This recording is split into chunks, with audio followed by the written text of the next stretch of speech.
देव जय गायत्री माता। नवमी स्कंद श्रीमद् भागवत पुराण भगत भगीरथ चरित्र और गंगा अवतरण। श्री सुखदेव जी कहते हैं, परीक्षित, अंशुमान ने गंगा जी को लाने की कामना से बहुत वर्षों तक घोर तपस्या की, परंतु उन्हें सफलता नहीं मिली। उस समय आने पर उनकी मृत्यु हो गई।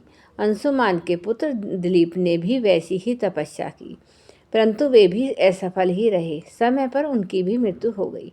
दिलीप के पुत्र थे भगीरथ। उन्होंने बहुत बड़ी तपस्या की। उनकी तपस्या से प्रसन्न होकर भगवती गंगा ने उन्हें दर्शन दिया और कहा, मैं तुम्हें वर देने के लिए आई हूँ। उनके ऐसा कहने पर राजा भगीरथ ने बड़ी नम्रता से उनका अभिप्राय प्रकट किया और आप मृत्युलोक में चलिए। गंगा जी ने कहा, जिस समय मैं स्वर्ग से पृथ्वी तल पर गिरूं, उस समय मेरे वेग को कोई धारण करने वाला होना चाहिए। भगीरथ, ऐसा न होने पर मैं पृथ्वी को फोड़कर रसातल में चली जाऊंगी।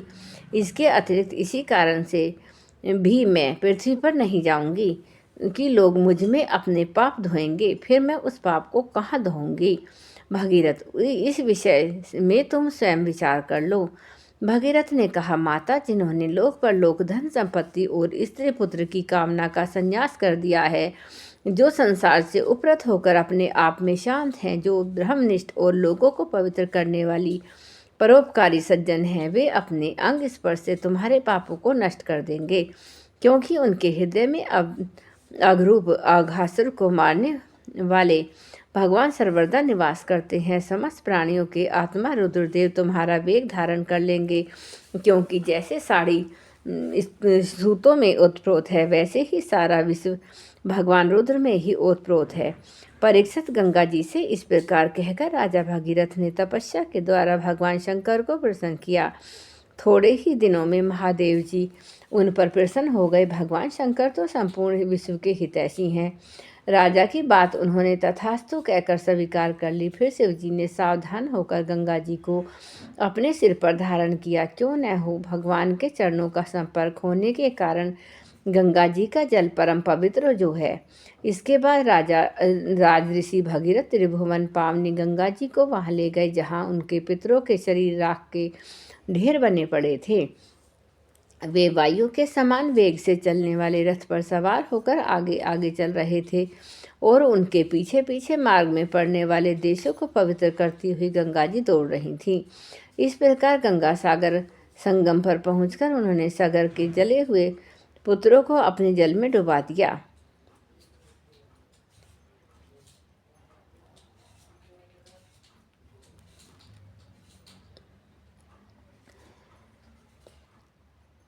यद्यपि सगर के पुत्र ब्राह्मण के तिरस्कार के कारण भस्म हो गए थे, इसलिए उनके उद्धार का कोई उपाय न था। फिर भी केवल शरीर की राख के साथ गंगा जल का स्पर्श हो जाने से ही वे स्वर्ग में चले गए। परीक्षित, जब गंगा जल से शरीर की राख का स्पर्श हो जाने से सगर के पुत्रों को स्वर्ग की प्राप्ति हो गई, तब जो लोग श्रद्धा के साथ नियम लेकर श्री गंगा जी का सेवन करते हैं, उनके संबंध में तो कहना ही क्या है। मैंने गंगा जी की महिमा के संबंध में जो कुछ कहा है, उसमें आश्चर्य की बात नहीं है, क्योंकि गंगा जी भगवान के उन चरण कमलों से निकली है, जिनकी श्रद्धा के साथ चिंतन करके बड़े बड़े मुनि निर्मल हो जाते हैं और तीनों गुणों के कठिन बंधन को काटकर तुरंत भगवत स्वरूप बन जाते हैं। फिर गंगा जी सागर का बंधन काट दे, इसमें कौन बड़ी बात है। भगीरथ का पुत्र श्रुत, श्रुत का नाम यह नाभ, नाभ पूर्वोक्त नाभ से भिन्न है। नाभ का पुत्र था सिंधुदीप और सिंधुदीप का आयुतायु, आयुतायु के पुत्र का नाम था ऋतुपर्ण, वह नल का मित्र था। उसने नल को परीक्षित, जब गंगा जल से शरीर की राख का स्पर्श हो जाने से सागर के पुत्रों को स्वर्ग की प्राप्ति हो गई, तब जो लोग श्रद्धा के साथ नियम लेकर श्री गंगा जी का सेवन करते हैं, उनके संबंध में तो कहना ही क्या। मैंने गंगा जी की महिमा के संबंध में जो कुछ कहा है, उसमें आश्चर्य की कोई बात नहीं है, क्योंकि गंगा जी भगवान के उन चरण कमलों से निकली हुई है, जिनका श्राद्ध के साथ चिंतन करने से बड़े बड़े मुनि निर्मल हो जाते हैं और तीनों गुणों के कठिन बंधन को काटकर तुरंत भगवत स्वरूप बन जाते हैं। फिर गंगा जी संसार का बंधन काट दें, इसमें कौन सी बड़ी बात है। भगीरथ का पुत्र श्रुत, श्रुत का नाभ, यह नाभ पूर्वोक्त नाभ से भिन्न है। नाभ का पुत्र था सिंधुदीप और सिंधुदीप का आयुतायु। अयुतायु के पुत्र का नाम था ऋतुपर्ण। वह नल का मित्र था। उसने नल का पासा फेंकने विद्या का रहस्य बतलाया था। इस बदले में उससे अविद्या सीखी थी। ऋतुपर्ण पुत्र सर्वकाम हुआ। परीक्षित सर्वकाम के पुत्र का नाम था सुदास। सुदास के पुत्र का नाम था सोदास। सोदास की पत्नी का नाम था मदयंती। सोदास को ही कोई मित्र सह कहते हैं और कहीं कहीं उसे कल मासपाद भी कहा गया है। वह वशिष्ठ के शाप से राक्षस हो गया था और फिर अपने कर्मों के कारण संतानहीन हुआ। राजा परीक्षित ने पूछा, भगवान, हम यह जानना चाहते हैं कि महात्मा सोदास को गुरु वशिष्ठ ने शाप क्यों दिया? यदि कोई गोपनीय बात न हो तो कृपया बतलाइए। श्री सुखदेव जी ने कहा, परीक्षित, एक बार राजा सोदास शिकार खेलने गए हुए थे। वहां उन्होंने किसी राक्षस को मार डाला, उसके भाई को छोड़ दिया। उसने राजा के इस काम को अन्याय समझा और उनसे भाई की मृत्यु का बदला लेने के लिए वह रसोइये का रूप धारण करके उनके घर गया। जब एक दिन भोजन करने के लिए गुरु वशिष्ठ जी राजा के यहाँ आए, तब उसने मनुष्य का मांस रांधकर उन्हें परस दिया। तब सर्वसमर्थ वशिष्ठ जी ने देखा कि परोसी जाने वाली वस्तु तो नितांत अभक्ष्य है। तब उन्होंने क्रोधित होकर राजा को शाप दिया कि जा, इस काम से तू राक्षस हो जाएगा। जब उन्हें इस बात का मालूम हुई कि यह काम तो राक्षस का है, राजा का नहीं, तब उन्होंने इस शाप को केवल 12 वर्ष के लिए कर दिया। उस समय राजा सोदास भी अपनी अंजलि में जल लेकर गुरु वशिष्ठ को शाप देने के लिए उद्यत हुए, परंतु उनकी पत्नी मदयंती ने उन्हें ऐसा करने से रोक दिया। इस पर सोदास ने विचार किया कि दिशाएं, आकाश और पृथ्वी सब के सब तो जीव में ही हैं। तब यह तीक्ष्ण जल कहाँ छोड़ूं? अंत में उन्होंने उस जल को अपने पैरों पर डाल दिया। इसी से उनका नाम मित्र सह हुआ। उस जल से उनके पैर काले पड़ गए थे, इसलिए उनका नाम कलमासपाद भी हुआ। अब वे राक्षस हो चुके थे। एक दिन राक्षस बने हुए राजा कलमासपाद ने एक वनवासी ब्राह्मण दंपत्ति को सहवास के समय देख लिया। कलमासपाद को भूख तो लगी ही थी। उसने ब्राह्मण को पकड़ लिया। ब्राह्मण पत्नी की कामना अभी पूर्ण नहीं हुई थी। उसने कहा, राजन, आप राक्षस नहीं हैं, आप महारानी मदयंती के पति इक्ष्वाकु वंश के वीर महारथी हैं। आप ऐसा अधर्म नहीं करना चाहिए था। मुझे संतान की कामना है और इस ब्राह्मण की भी कामनाएं अभी पूर्ण नहीं हुई हैं, इसलिए आप मुझे मेरा यह ब्राह्मण पति दे दीजिए। राजन, यह मनुष्य शरीर जीव को धर्म, अर्थ, काम और मोक्ष चारों पुरुषार्थों की प्राप्ति कराने वाला है। इसलिए वीर, इस शरीर को नष्ट कर देना सभी पुरुषार्थों की हत्या कही जाती है। फिर यह ब्राह्मण तो विद्वान है, तपस्याशील और बड़े बड़े गुणों से युक्त। यह उन पुरुषोत्तम परब्रह्म की समस्त प्राणियों के आत्मा के रूप में आराधना करना चाहता है, जो समस्त पदार्थों में विद्यमान रहते हुए भी उनके पृथक पृथक गुणों से छिपे हुए हैं।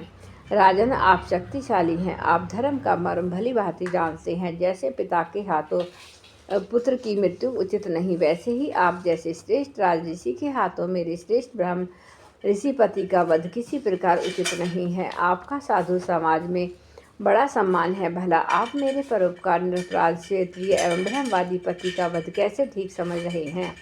ये तो गो के समान निरीह है। फिर भी यदि आप इन्हें खा ही डालना चाहते हैं तो पहले मुझे खा लीजिए, क्योंकि अपने पति के बिना मैं मुर्दे के समान हो जाऊंगी और एक क्षण भी जीवित न रह सकूंगी।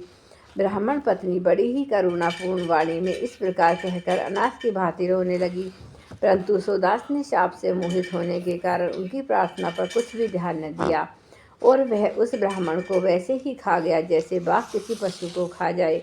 जब ब्राह्मणी ने देखा कि राक्षस ने मेरे गर्भाधान के लिए उद्धत पति को खा लिया, तब उसे बड़ा शोक हुआ। सती ब्राह्मणी ने क्रोध करके राजा को शाप दे दिया, रे पापी, मैं अभी काम से पीड़ित हो रही थी, ऐसी अवस्था में तूने मेरे पति को खा डाला। इसलिए मूर्ख, जब तू स्त्री से के पास जाएगा तो तेरी भी मृत्यु हो जाएगी। यह बात मैं तुझे सुझाई देती हूँ। इस प्रकार मित्र सह को शाप देकर ब्राह्मणी अपने पति की अस्थियों को धधकती हुई चिता में डालकर स्वयं भी सती हो गई और उसने वही गति प्राप्त की जो उसके पति देव को मिली। क्यों न हो, वह अपने पति को छोड़कर और किसी लोक में जाना भी तो नहीं चाहती थी।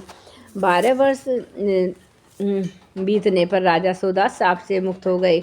जब वे पत्नी के पास गए तब उसने उन्हें रोक दिया, क्योंकि उसे उस ब्राह्मणी के शाप का पता था। इसके बाद उन्होंने स्त्री सुख का बिल्कुल परित्याग कर दिया। इस प्रकार अपने कर्म के फलस्वरूप में वे संतानहीन हो गए। तब वशिष्ठ जी ने उनके कहने से मदयंती को गर्भ धारण कराया। मदयंती 7 वर्ष तक गर्भ धारण किए रही, परंतु बच्चा पैदा नहीं हुआ। तब वशिष्ठ जी ने पत्थर से उसके पेट पर आघात किया। इससे जो बालक हुआ वह अश्म पत्थर की चोट से पैदा होने के कारण अश्मक कहलाया। अश्मक से मूल का जन्म हुआ। मूलक का जब परशुराम पृथ्वी को क्षत्रियहीन कर रहे थे तब स्त्रियों ने उसे छिपाकर रख लिया था। इसी से उसका नाम एक नारी कवच भी हुआ। उसे मूलक इसलिए कहते हैं कि वह पृथ्वी के क्षत्रियहीन हो जाने पर भी उस वंश का मूल प्रवर्तक बना रहा। मूलक के पुत्र हुए दशरथ के एडवीड, और एडवीड के राजा विश्वसिंह के पुत्र हुए चक्रवर्ती सम्राट खटवाहक। युद्ध में उन्हें कोई जीत नहीं सकता था। उन्होंने देवताओं की प्रार्थना से दैत्यों का वध किया था। जब उन्हें देवताओं से यह मालूम हुआ कि अब मेरी आयु केवल 2 ही घड़ी बाकी है, तब वे अपनी राजधानी लौट आए और अपने मन को उन्होंने भगवान में लगा लिया। वे मन ही मन सोचने लगे कि मेरे कुल के इष्ट देवता हैं ब्राह्मण, इनसे बढ़कर मेरे अपने प्राणों पर भी नहीं मानी। पत्नी, पुत्र, लक्ष्मी, राज्य और पृथ्वी भी मुझे उतने प्यारे नहीं लगते। मेरा मन बचपन में भी कभी अधर्म की ओर नहीं गया। मैंने पवित्र कीर्ति भगवान के अतिरिक्त और कोई भी वस्तु कहीं नहीं देखी। तीनों लोकों के स्वामी देवताओं ने मुझे मुँह मांगा वर देने को कहा, परंतु मैंने इन भोगों की लालसा बिल्कुल नहीं की, क्योंकि समस्त प्राणियों के जीवनदाता श्री हरि की भावना ही मैं मगन हो रहा था। जिन देवताओं की इंद्रियां और मन विश्वों में भटक रहे हैं, वे सतगुण प्रधान होने पर भी मैं अपने हृदय में विराजमान सदा सर्वदा प्रियतम के रूप में रहने वाले अपने आत्मस्वरूप भगवान को नहीं जानते। फिर भला जो रजोगुणी और तमोगुणी है वे तो जान ही कैसे सकते हैं। इसलिए अब इन 3 विषयों में नहीं रमता। ये तो माया के खेल है। आकाश में झूठ मूठ प्रतीत होने वाले गंधर्व नगरों से बढ़कर इनकी सत्ता नहीं है। ये तो अज्ञानवश चित्र पर चढ़े गए थे। संसार के सच्चे रचयिता भगवान की भावना में लीन होकर मैं विश्व को छोड़ रहा हूँ और केवल उन्हीं की शरण ले रहा हूँ। परीक्षित, भगवान ने राजा खटवाग की बुद्धि को पहले से ही अपनी ओर आकर्षित कर रखा था। इसी से वे अंत में समय में ऐसा निश्चय कर सके। अब उन्होंने शरीर आदि अनात्म पदार्थों में जो अज्ञान मूलक आत्मभाव था उसका परित्याग कर दिया और अपने वास्तविक आत्म स्वरूप में स्थित हो गए। वह स्वरूप साक्षात परब्रह्म है। वह सूक्ष्म से भी सूक्ष्म शून्य के समान ही है, परंतु वह शून्य नहीं है, परम सत्य है। भक्तजन उस वस्तु को भगवान वासुदेव इस नाम से वर्णन करते हैं। जय गुरुदेव, जय गायत्री माता। क्या होता था पहले कि 7 साल से